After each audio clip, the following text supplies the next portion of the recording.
Hello there. I am Nicole Dobransky, run coach and weight loss and strength coach for runners. And today I'm going to give you a step-by-step guide for how to maximize your running year because you may have multiple goals. Maybe at times they're conflicting. You maybe want to get stronger and build muscle. You also want to run a PR and you want to lose weight. And how do you combine all of those things?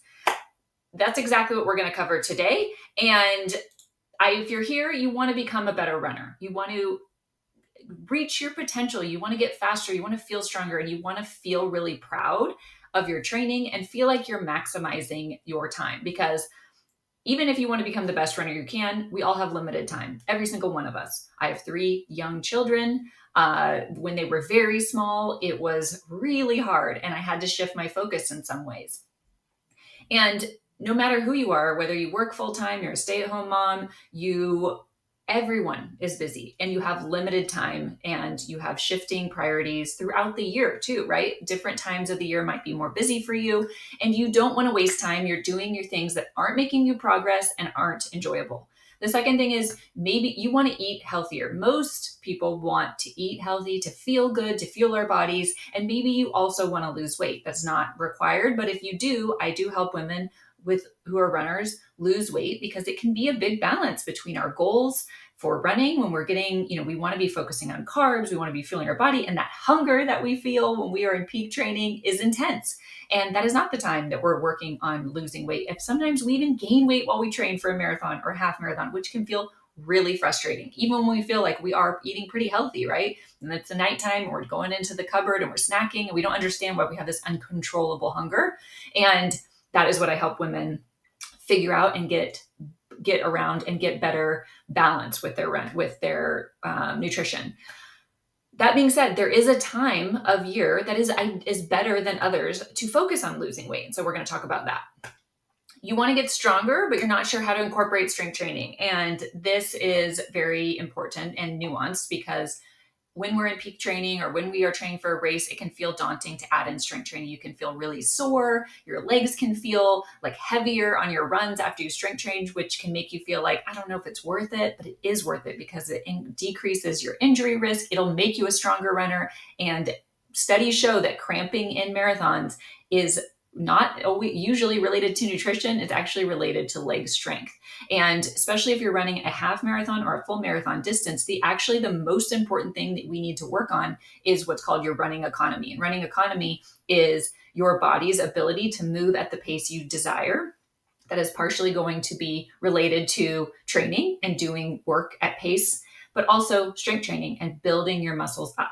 So even though we are going to do speed workouts to work on, other parts of our, our breathing and all of that, but think about when you're running a full or a half marathon, you are not fully maxed out. It's your body that is limiting you, your strength.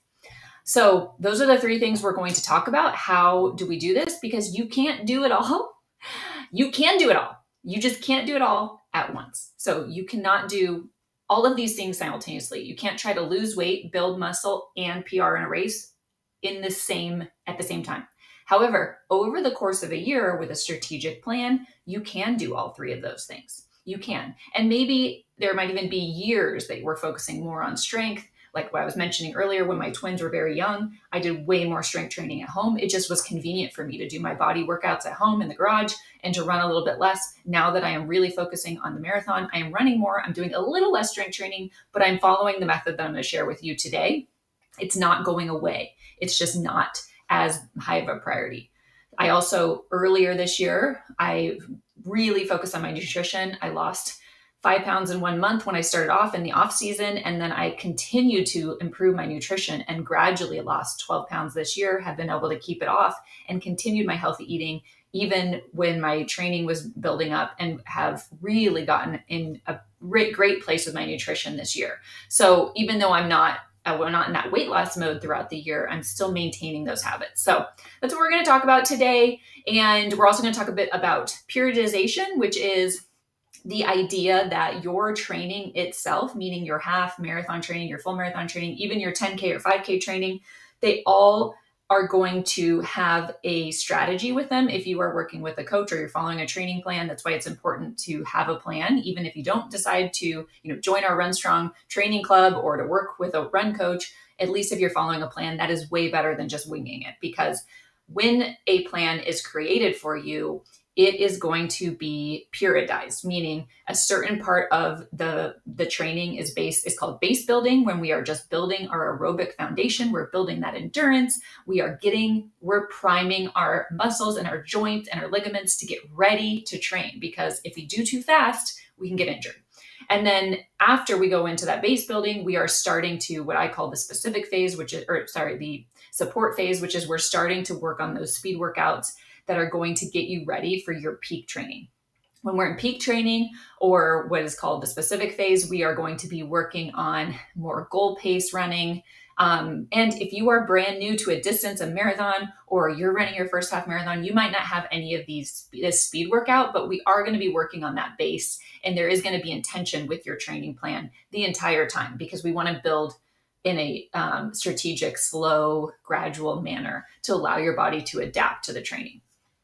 All right, so this is an example of a game plan. And again, this is including all three of those priorities, which is strength training, building muscle. There is a weight loss component or a nutrition focus component, and 2 goal races. So in this example, we have a spring race, and you see the months here. And we also have a winter or a fall race. You can, depending on where you live, maybe you live in Florida and your peak is usually like, you can only really race in the late fall and the winter. But no matter what, this is the typical example of a fall or a spring and a fall. I also like to use the example of a half marathon and a full marathon. So essentially in 1 year, you can peak your fitness, meaning with a strategic plan, you are going to take your fitness and you're going to maximize it 2 times per year. And you can't do it back to back. You have to maximize it. You got to take the recovery and you got to build it again. So in this example, say we have a May half marathon, we have a November or October marathon. So in the fall, if you're coming into the year and you're like, I just went through the holidays, I'm feeling a little fluffy, and I know that this is the year that I want to focus on my nutrition. I went into this year, I was turning 40, I was the heaviest I had been in years, and I just knew that I wasn't treating my body well, and that I didn't want to be in this cycle anymore. I wanted to really reestablish and create new habits that were going to bring me through and not feel like I was going back to that over the holidays every year and then going back to it in the summer and then falling off and trying to lose weight again. I wanted to do that. So if you're feeling that way, if again, in this scenario, say your race is in May, the best time to focus on weight loss is going to be in what I call the off season or base building season. So it can be in both, depends on how much weight you are looking to lose. Obviously, it's going to take more. I don't want you losing more than 2 pounds per week, generally 1 to 2 at most. Usually when people join like my Run Fuel group or they do our program, they will lose 3 to 8 pounds in those 4 weeks. So that's not going to be something we're going to be sustaining as we're peaking in our training. So you can focus on it in say January and continue those habits in February. I often find that even when people are using the program that I use for weight loss, they continue to lose weight. They just got a message this week with someone who was like, I lost another 2 pounds this week, as long as they're continuing to establish the healthy habits we've created. And you're not just going back to the way you were eating before. So when it comes to nutrition and weight loss, what I highly recommend is that you are not doing like crazy fad diets, like intermittent fasting. You are not you're not eliminating carbs ever. You're not doing keto. And again, if that's your thing and you want to do that, that is your own. But what I recommend is a mostly whole foods diet where you're still enjoying some of your favorite foods. I personally can never give up pizza. I love it. And my coffee creamer and certain things like that. So we're just mostly eating whole foods, and we are really making sure we're fueling our runs, meaning we are getting enough fuel before, during, and after, because when you don't have enough of that fuel or the right fuel, that's what creates that later in the day or later in the week binging, overeating, snacking, cravings for really things that are just not going to serve your body and help you recover. Nutrition is incredibly important because it not only helps you manage your weight, of course, which is a nice aesthetic thing. And it's okay to have aesthetic goals to feel like you want to look good in your body and you feel confident with your husband or whatever that goal is, or wearing shorts or whatever that goal. It's okay to have those aesthetic goals, but at the end of the day, your nutrition is going to fuel your running performance. The better quality food you eat, the faster you will recover, the better you're going to sleep, which is going to translate into your running. And you're going to also support your long-term health. So it's not about restricting and starving. It's really about focusing on what you're adding in. What are those good nutrients, those good foods, and enjoying and finding healthy foods that you really love. So I'm really passionate about this. Obviously, I'm going to move on to the next stage. So if you are doing nutrition around this time, so there's two different things we're going to talk about strength training. When we're talking about strength training, we can build muscle and we can build strength. Those are two different things. So building muscle is physical muscle. Strength comes on actually faster, and sometimes you can't see it. So when we're talking about running performance, we actually are more focused on building strength versus building muscle. Muscle is more what you're thinking about when you're thinking about bodybuilders and what their goals are going to be. So in order to build muscle, you need to be in a caloric surplus, meaning you're eating more than you're burning. When you are training and running, and that can be hard. I mean, we obviously know we can do it because we've all gained weight while maybe not everyone, but I've gained weight while training for a marathon and burning a ton of calories because I'm eating more than I burn. But in order to build muscle, you're going to want a caloric surplus. So I was just talking about weight loss nutrition goals for January, but say you are someone who wants to put on muscle and you don't want to lose weight. So in January or February, say in this scenario, you would actually want to eat in a slight surplus of nutrition, of calories, and you would want to do heavy weightlifting. So with body, if you are doing body, many people in this group, and that's what I do, programs like Dig Deeper or some of these more intense strength training programs are going to be better for building that muscle. But either way, in the off season is when I highly recommend that you are doing more strength training than you would in peak training. So I would love for you and for myself to be doing 3 strength training workouts per week. An upper, a total body, and a lower body are great options, or you can do more functional strength training, which involves like the whole body every day. But that's when you want to be doing more strength training, because the cool thing about building muscle and having that strength is it actually doesn't go away as quickly as your running fitness. So say we spend January, February doing 3 strength training workouts a week as we're building our base. We're building up our mileage. We're probably not doing as much speed workouts at this point. And we're focusing on learning how to fuel our body. We're practicing our nutrition while we're training, and we're getting, we're starting to get in the groove, right? As we approach our peak training, which is again, where we're starting to do maybe harder speed workouts, our long runs are getting really long. We're going to scale back strength training to maybe 2 days per week. If you can get in 1 at a bare minimum, that is better than nothing. But ideally you're going to have 2. And with our Run Strong training plan, that's what we include is 2. If you want to do more or less, we modify that. But we're going to be doing strength training as we are also doing those big workouts, but we're going to be doing less. I also usually schedule in more of a functional type strength training during this time, meaning there are certain things like working our calves and working our glutes and core that are the most important muscles to be working during this time. So if we miss our upper body workout, it's not a big deal. During peak training, you don't really need it. It is nice to have, and it also builds core strength. So during this time, we're doing a little bit less strength training, and we are really doing those long runs. We are fueling. We're working on taking our gels. We're getting enough carbohydrates. We're not focusing on weight loss at this time. But because we've established this healthy lifestyle and this healthy diet, we're not gaining weight either. And we're feeling really good. We're sleeping. We're recovering. And then we go do our race. And this is our half marathon in May, and we crush it. We learn lessons from it, even if we don't crush it. And because anything can happen on race day, and that doesn't mean that you're any less of a runner or that anything that you just did is washed away. Everything that you've done to become a better runner is still there, even if you don't have the best race ever. And when you don't have the great race, we're going to talk about, what were some of the pitfalls or what things went, necessarily wrong, and how do we learn from it, and then we move forward.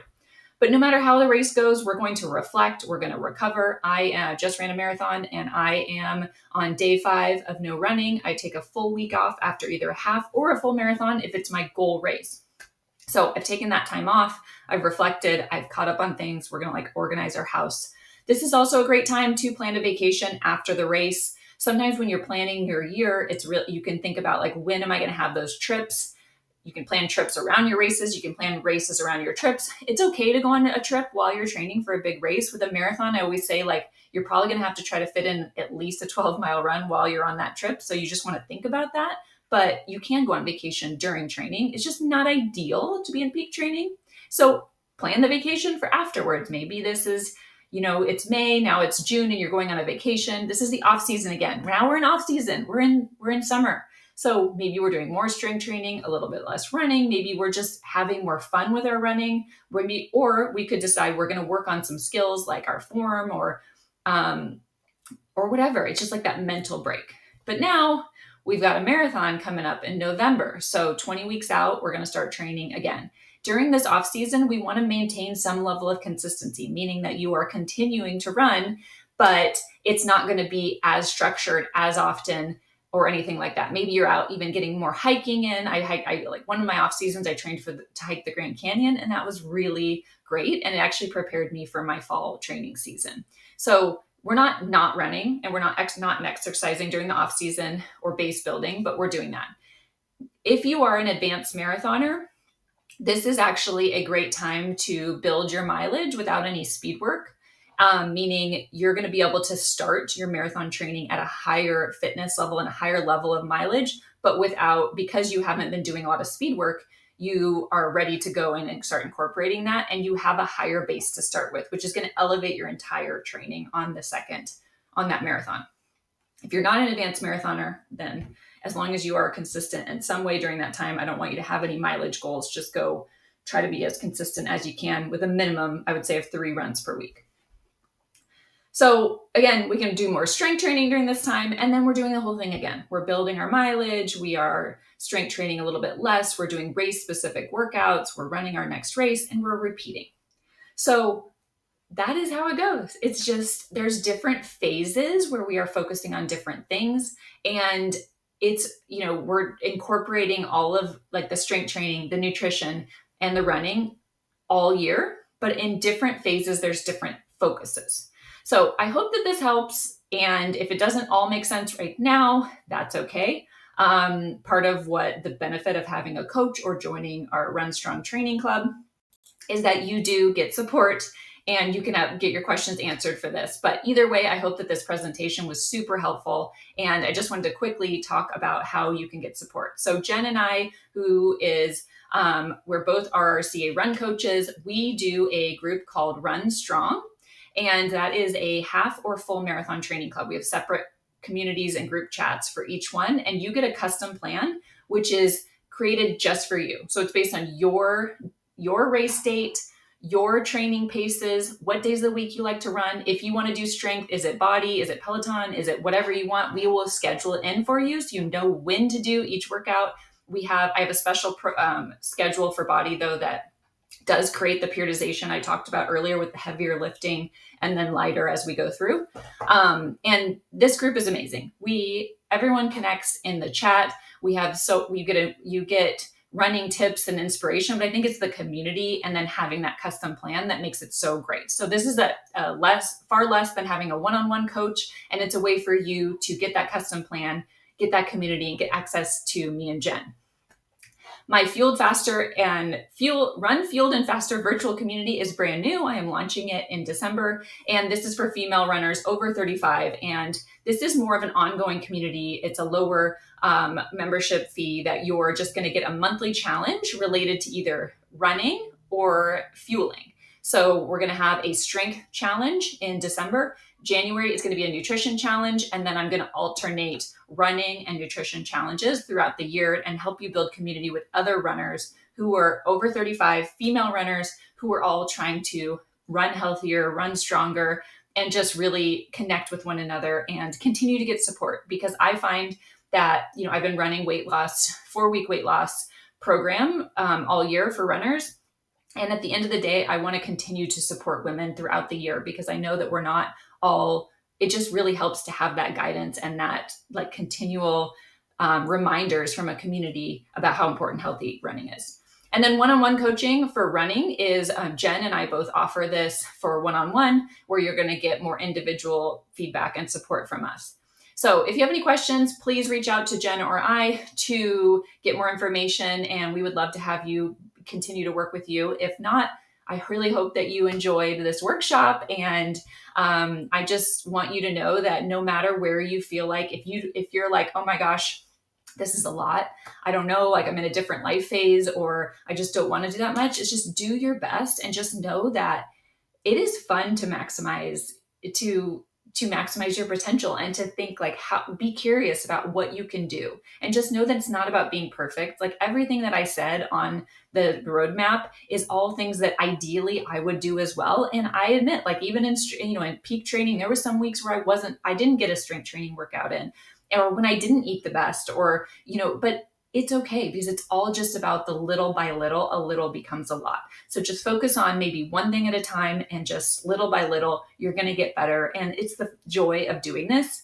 And we don't get paid to run professionally, but it is worth investing in yourself, the time, potentially the money to join a group, because it's something that gives you joy. It's something that's going to be an example if you have children, for your kids, and for them to see, for others to see you pursuing something so excitedly and putting effort into it is just really fulfilling. So I encourage you to invest in yourself and to continue to grow, whether that's with us or with others. And thanks so much.